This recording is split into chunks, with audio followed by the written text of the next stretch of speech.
Thank you, Ron and camera,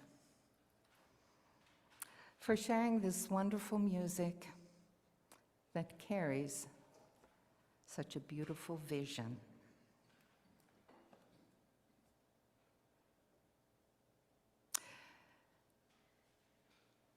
Thinking about sustainable community comes from my very long interest in sustainable agriculture. Because of our interest in ecological justice, many of us already know the broad points for what makes agriculture sustainable. With an eye for protecting the earth, pesticides, herbicides, and artificial fertilizers are not used, and more careful strategies are employed to cultivate crops and increase the fertility of the soil. Through these practices, the environment is not denigrated and therefore can continue to sustain food production. However, as all farmers can tell you, just sustaining the earth is not necessarily enough to sustain the farmers as well. Farmers rely on practices that have worked for others.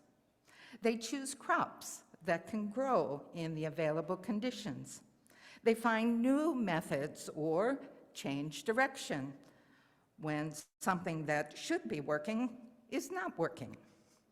And if farmers want to sell their products, they either grow what is appealing for consumers, or they find ways of educating people's preferences.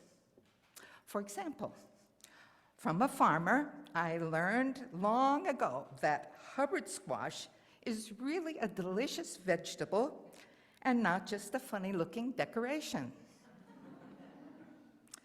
For sustainable agriculture to work, farmers must have more than good intentions. They must be in a possession of a quantity of knowledge and wisdom, and they need flexibility and the ability to flow with change. Farmers who do sustain themselves seem to hold a vision, or maybe it's more like they are possessed by a vision. And that vision drives them to creatively navigate the challenges with a resilience of knowing what can be accomplished. When we bring the analogy of sustainable agriculture into the area of sustainable community, some very interesting things catch my attention. Spiritual community isn't just a commodity, isn't some commodity created for us. It's created solely by us and in us. As a communal gathering, we are the ones who show up and plant seeds, and we are also the ones to welcome the seeds planted in us.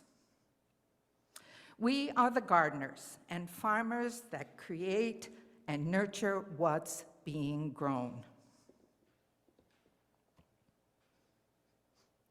And we're also the soil out of which community grows. Showing up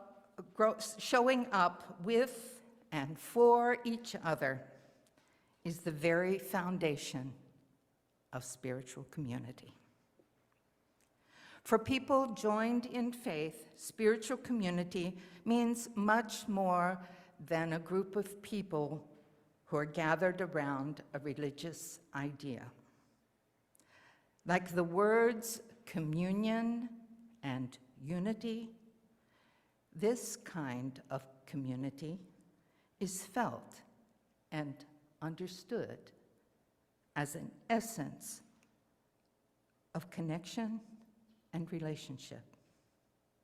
This wondrous connection is experienced as something that's meaningful, joyful, and valued as sacred.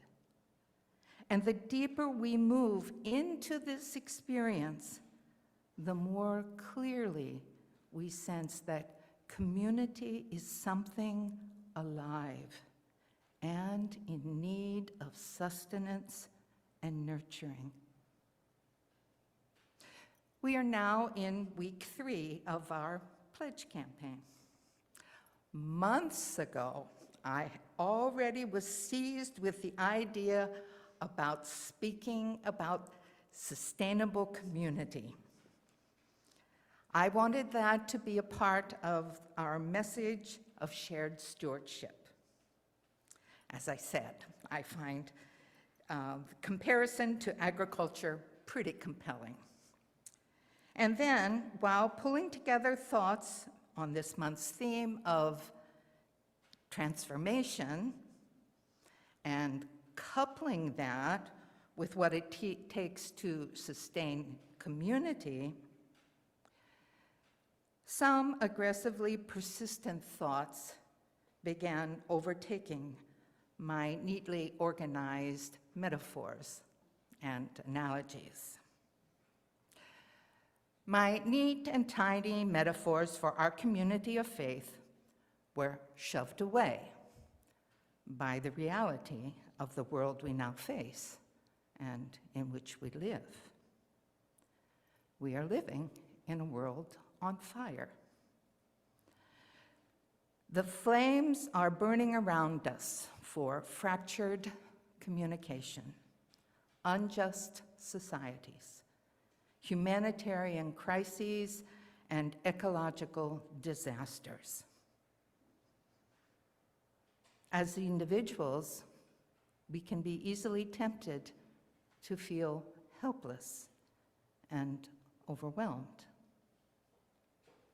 It is also easy to feel that those problems are separate from us, or that we have enough to do already. My reflections ran off track as I wondered, how will we respond to this destructive era with continued wisdom, love, and peace? So my question turned from how community is sustained to how does it become powerful, robust, and durable enough to face all that is coming our way. The Center for Action and Contemplation is another spiritual community, and as they also recognize this time of crisis, they encourage people of faith to nurture a radical resilience.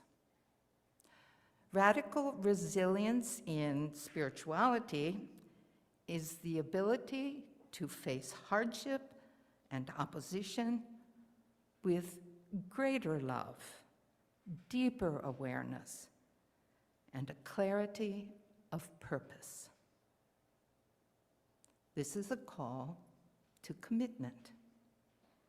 And just like physical exercise strengthens our body, spiritual exercise or spiritual practice strengthens spiritual community. So I wrote down a few of these practices. The practice of showing up intentionally and being present for one another is the foundational beginning of any spiritual community.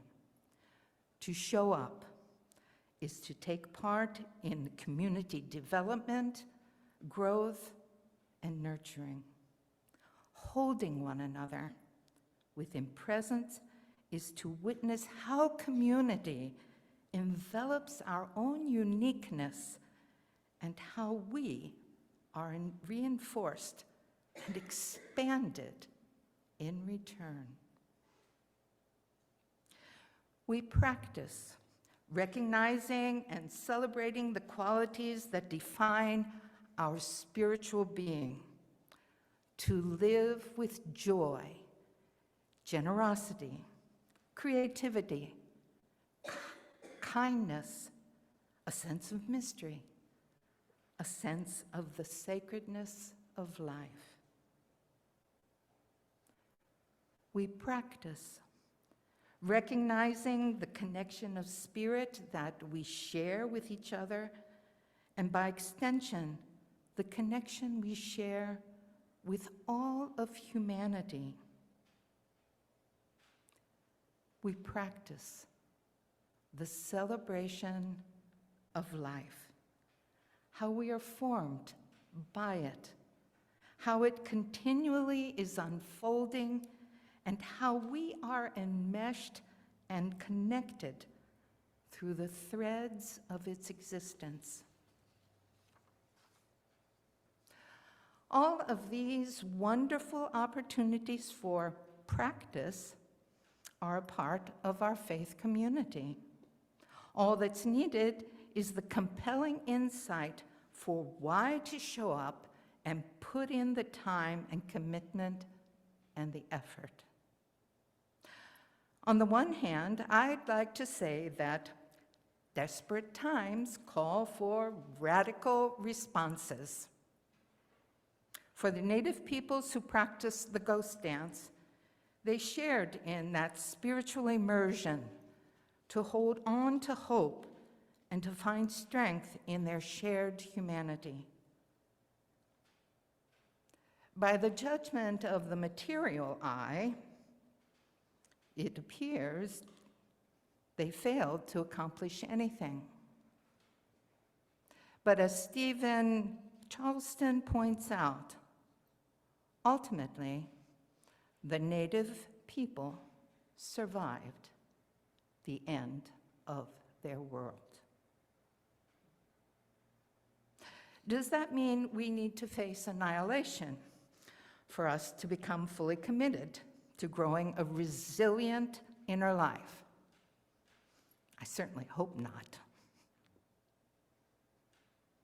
I do have faith that we can live more proactively with the vast challenges as we become the creators of a radically resilient spiritual community. I'm thinking we can emulate visionaries, like the resilient farmers who live inside the visions that guide them through their tasks and challenges. We too can live inside vision. So, what makes a vision and what makes it compelling enough for us to stand up to adversity and to grow this resilience?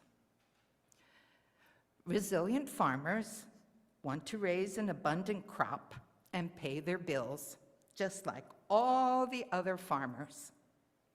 For the farmer of sustainability, there is an additional need, a vision for the flourishing that needs to happen in the whole farm environment.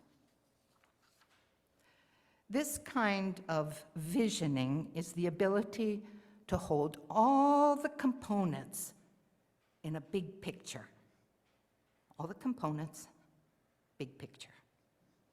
Sometimes this big picture can be expressed in simple words, like the lyrics of our today's anthem. Imagine. Sometimes the vision is more complex. Recently, I talked about the activist Valerie Carr. She shares a vision of radical love in which we practice loving our opponents and seeing no stranger. Radical love has always been visionary. It recognizes what can come to be in experiencing our shared humanity, and probably it should be a part of all communities of faith. That kind of vision calls for transformation. Most great visions are transformative. Do we want to have such a vision? When we see the big picture of what can be and what can be created, we move into a vision to inspire all that we need to do. We can actively engage in the changes that will sustain us. Like the girl in our all ages story, we can generate the resources for walking on rocky places and overcoming obstacles and challenges.